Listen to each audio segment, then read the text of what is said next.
She talks. She listens. She cares. She's Joyce Oglesby. In today's ever-changing world, Joyce takes on the hottest issues.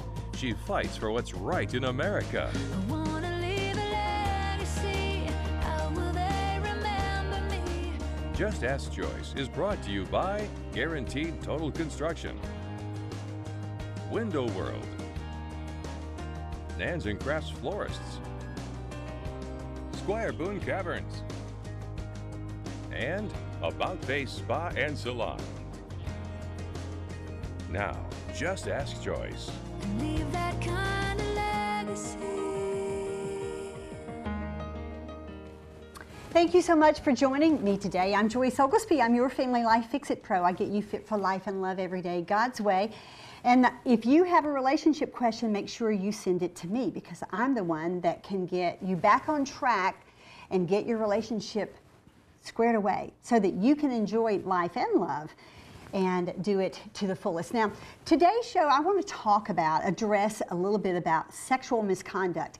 And it kind of goes with our email that we'll be addressing later in the show from a gal whose husband's best friend is hitting up on her, and how is she going to handle all of that. But you know, today we seem to have a lot of focus on sexual misconduct. You see it all across just turn on your television and you'll hear it on the news. It is congressmen, it's the media folks, it's Hollywood, it's everybody. They're coming out of the woodwork, and all of a sudden women are blowing the whistle on the sexual inappropriateness of some person. And usually they're a person of some stature in society. They have some position of power, because this kind of thing happens all the time. You have to understand, this is nothing new under the sun. Nothing new under the sun. This has been going on for centuries. Open your Bible and you'll look, if you just start reading through the pages, you'll see all kinds of sexual misconduct written throughout history, in our biblical history. So it's nothing new. But why the big focus today? Why the big focus today? Well, I contend that there is a motive behind some of it. Now, I just want you to understand that I am a person who had sexual misconduct happen to her as a child. Sexual inappropriateness from a grown person, another kid, maybe a little bit older than me, but it was inappropriate for me as a child, and I was a victim. Now, to say that that has never happened to me again as an adult would be erroneous. Now, I work. I'm in the grocery store. I'm in the church. I'm in a banking line. If you're out in the world and you're among the opposite sex, those kinds of things are going to happen to you, where someone makes maybe an inappropriate innuendo or an in-your-face one. That can happen too. They're very, very pushy. But from childhood to adulthood, how is that different now?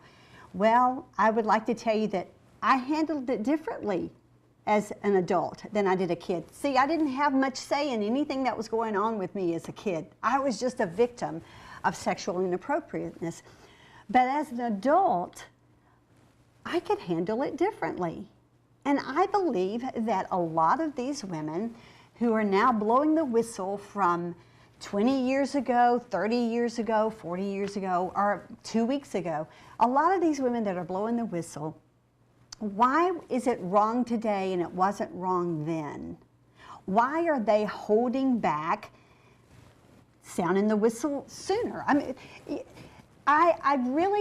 I'm kind of conflicted a little bit about my emotions on this, having been the product of sexual molestation as a child, and not having an advocate that would stand up for me, knowing that teachers had to be aware. If they had just inquired a little bit or let me just talk, and they didn't, You know, if the law enforcement had come to our home, the many times that I called them to come to our house and investigate it, they had just come through and checked things out. There's so much that could have been prevented. If my mother had responded to my diary that she opened when I was a young girl, about 12, you know, and when she read what was going on with me, had she acted upon it, or when, you know, the doctor, our hometown's physician, told her that someone was hurting her little girl and it had to stop, if she had just acted, then a lot of things could have changed for me as a child. But I was a child.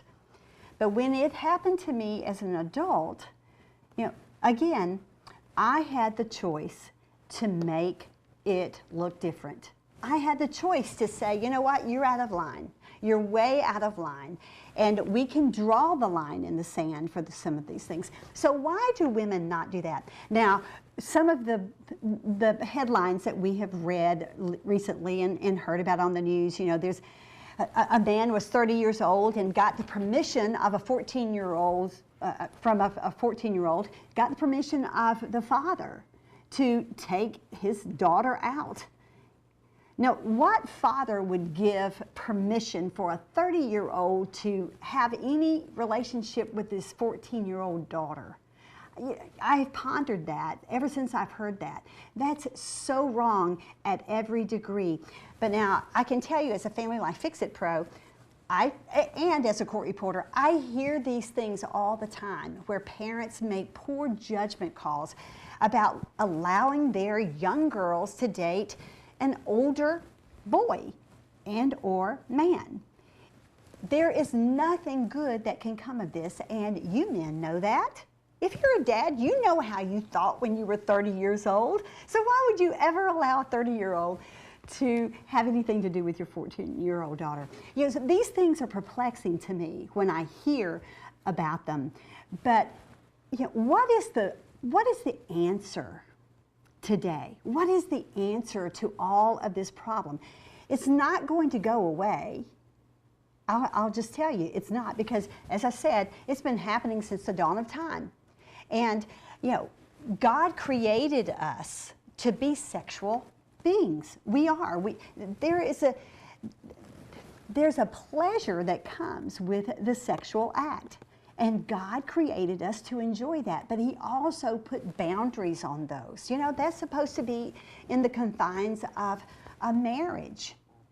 And that's not happening. Our email today is very interesting because, and you'll learn more about that. But, you know, how do we, and I'm going to just talk to you women here for a moment. How do we draw the line? You know, guys, listen, I'm not making excuses for men who act inappropriately sexually to anybody, whether, you know, but I'm just going to talk to you women for a second. What part do we play in this? What part do we play? You know, are we looking for a better position, and so we allow some instances or moments of, you know, advances or inappropriate talk or an inappropriate touch? Do we allow that because we don't want to lose our job, because we're trying to get to a higher position in our job, or maybe we like it? Maybe it makes us feel valued in some way, or more, you know, maybe prettier or more feminine, or whatever. What is it that feeds our ego when this happens to us? And so I think that we all have to look at all of these scenarios that we're hearing, and hey, I'm all about, listen, fire them. You know, if there's sexual inappropriateness in the workplace, fire the people, yes. But don't wait 20 years to come up with the story. Hey, blow the whistle when it happens. If it was wrong 20 years later, it was wrong then. Or if it's wrong then, it's wrong 20 years later, yes. And I understand, believe you me, better than anyone else perhaps, or as much as anyone else, I can say that. I understand that there is a shame attached to that. I got that. But at some point, at some level, you know, as a kid, nobody would listen to me. But as an adult, it's different. And we have laws. Listen, I've been in court reporting for a long time, guys. And this sexual discrimination, sexual harassment thing is nothing new. we've had laws to protect us from that for a long time. I've been in so many hearings and so many depositions about sexual harassment, and there is recompense for that. There is something that can be done. The laws are there to protect you. So don't be timid about it. Don't be shy. Who cares if you lose your job? There are other jobs out there waiting for you. Yes, I know, but I get it. You've worked somewhere for a long time, and you have goals and you have dreams and aspirations. But at some point, we just have to be right. And listen, let me just share with you a scripture from the Bible. It comes from 1 Corinthians 6:18 through 20. Flee from sexual immorality. All other sins a person commits are outside the body, but whoever sins sexually sins against their own body. Do you not know that your bodies are a temple of the Holy Spirit who is in you, whom you have received from God? You are not your own. You were bought at a price. Therefore, honor God with your bodies. And, just a few verses ahead of that, it talks about maybe we have the right to do anything. We don't have the right to do anything with our bodies. We don't. They're temples of the Lord, and we need to protect our bodies and the sanctity of us as a woman. And stop the sexual inappropriateness at the beginning, at the get-go. Just stop it. We can.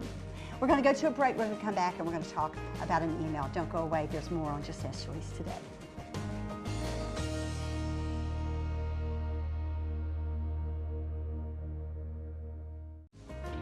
You're watching Just Ask Joyce, where real life and family values connect.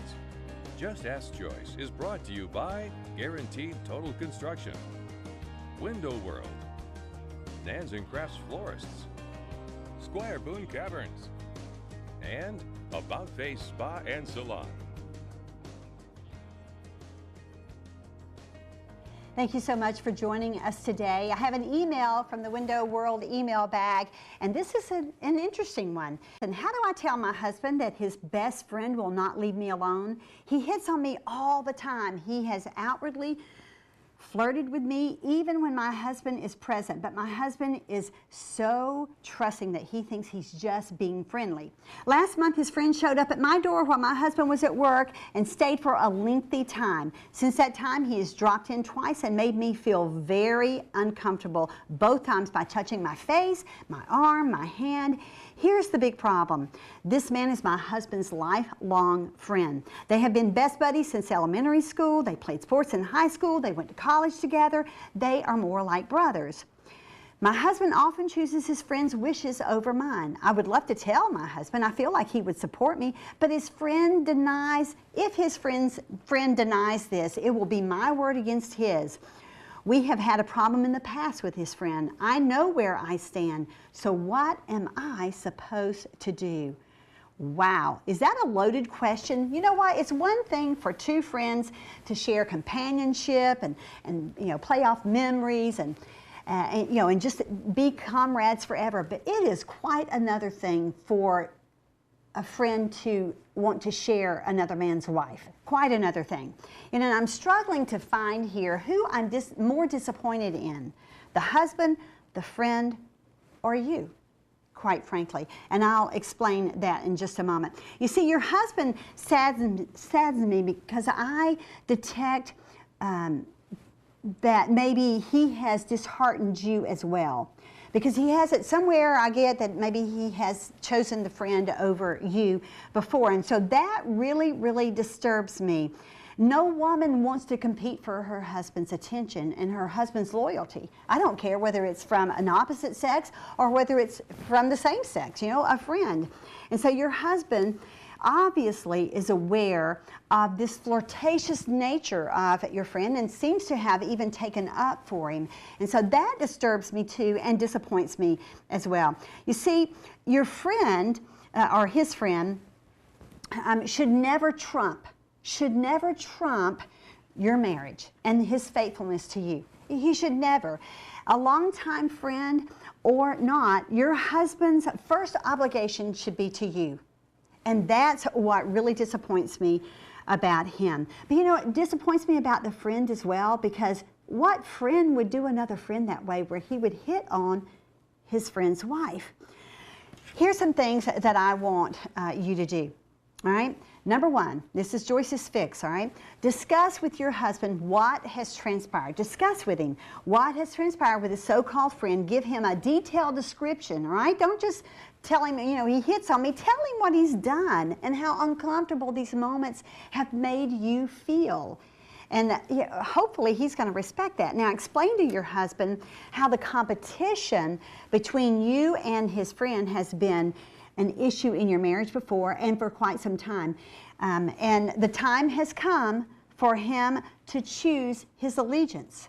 And you put it to him in those terms. Number three, if he refuses to confront his friend, you must draw the line in the sand. All right? The burden is going to shift to you if he's not going to call him out on it. And so there can be no future occurrences of this. And you have to draw the line in the sand with the friend.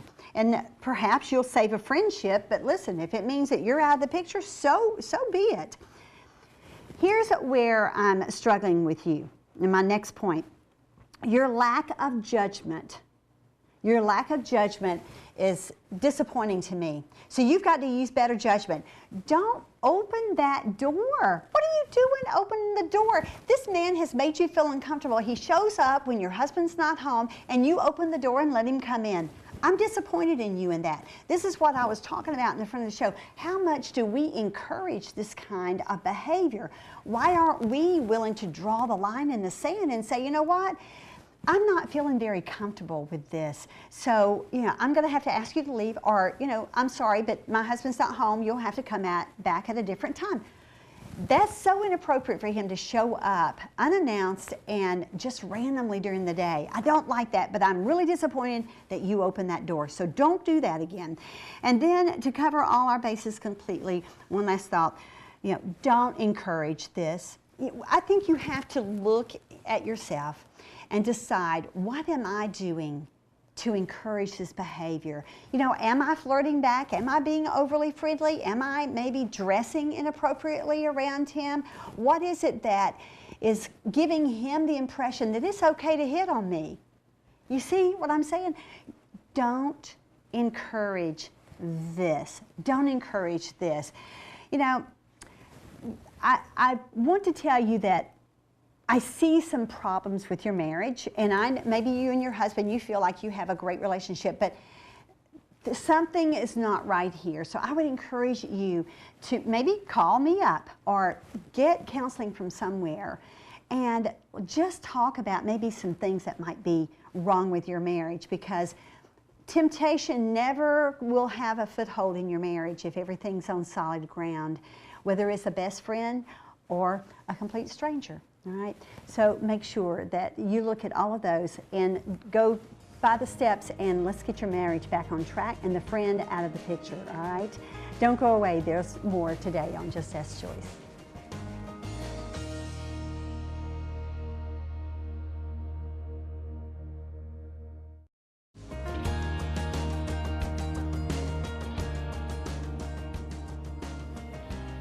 Thank you so much for joining me today. Just Ask Joyce, your Family Life Fix-It Pro, getting you fit for life and love. And this is where real life and family values connect. I want to just kind of wrap up this email with a quote.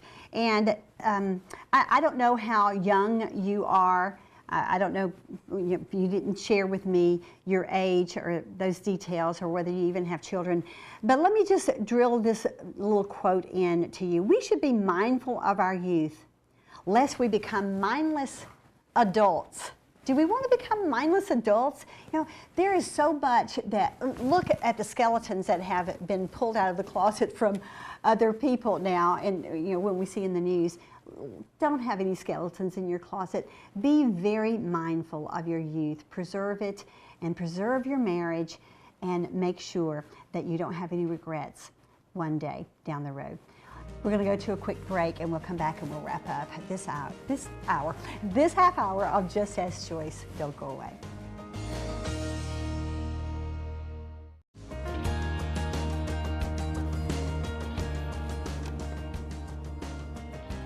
Thank you so much for joining me today. I am Joyce Oglesby, your Family Life Fix-It Pro. I'd love to fix a relationship for you, or at least give it a good stab. I can tell you, a lot of people walk away very happy and very content and very much in love after they have mentored with me. I'd love to do the same for you. Of course, you can write me, justaskjoyce@gmail.com. Go to my website, check out what I have available for you there. I've answered some of the questions that we've had on the show recently. I also have other blogs that are just timely and timeless.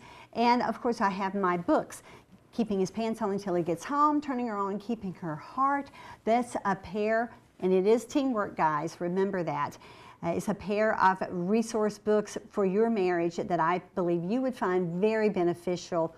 Make sure that you check out my Grandma's Jewels books. It's one of my best favorite books that I've written. I just love it. It's full of family dynamics and has some answers and some self-help for you. It's kind of a sneak attack in that multifaceted mystery. But again, you know, I just kind of want to close out today with this idea of the sexual misconduct, because until we get back on track with our morality, these kinds of issues are going to plague us as a culture forever. And we just have to really consider where our thought patterns are, you know, how much we're allowing and how much we're encouraging, perhaps, with our dress, with our talk, with our touch, maybe even a locked-in gaze. Don't go there. Just don't go there. I think that people are going to be much more mindful of their actions because, you know, it's like a hot topic these days. And we're finding that the law is going to step in and protect women and men against this kind of action. Because I can tell you, you know, gals, we know sometimes it's the women who are a little bit sexually advantageous in their behavior as well. But guys, let's just get back to some moral fiber in our country. That would just be such a novel idea, wouldn't it? Just to behave in a godly way, respecting each other as human beings, and minding our own business for a change. That would really be good too. But I would encourage you as a woman or a man, if you have been sexually assaulted or handled in any kind of an inappropriate way, don't be shy about coming forth with the truth. The truth will surface at some point, but I can tell you, don't let it shackle you as a person. There is shame attached to it. We know because it's wrong, and that's where the shame comes from. But as a kid, I finally found out it wasn't my fault. That wasn't my fault. But as an adult, now, you know, was it going to be my fault, or did I draw the line in the sand? What are you going to do? What are you going to do? I'm Joyce Oglesby. I'll be back again with another show for you. Make sure you catch the ones on YouTube if there are any episodes that you've missed. And in the meantime, I'm in battle for his cause.